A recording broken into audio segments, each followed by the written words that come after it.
1100 మందికి పైగా ఏఐ రీసెర్చర్లు మరియు ఎంప్లాయీలు గవర్నమెంట్స్ అన్నిటికీ ఒకటే రిక్వెస్ట్ చేశారు. ఏంటది? Welcome to Sarvinda labs.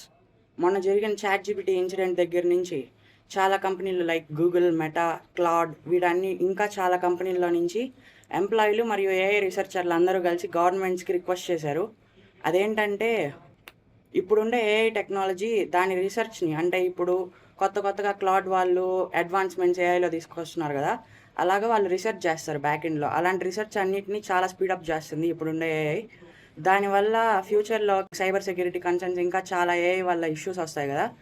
వాటన్నిటికి గవర్నమెంట్ ఎలా పరిష్కారం తీసుకురావాలి, దాని మీద డిస్కషన్ చేసుకొని ప్రపంచం మొత్తం ఏఐ రూల్స్ లైక్ ఇప్పుడు వరల్డ్ హెల్త్ ఆర్గనైజేషన్ ఎలా ఉందో హెల్త్‌కి సంబంధించి అలాగా ఏదైనా కొన్ని డెసిషన్స్ అన్ని గవర్నమెంట్స్ కలిసి వరల్డ్ మొత్తం మీద రూల్స్ ఇవన్నీ ఇంప్లిమెంట్ చేస్తే అప్పుడు ఏఐ వల్ల వచ్చే ప్రాబ్లమ్స్ కొంచెం రెడ్యూస్ చేయొచ్చు అని చెప్పి ఎంప్లాయీస్ అందరూ గవర్నమెంట్స్ అన్నిటికీ రిక్వెస్ట్ చేశారు.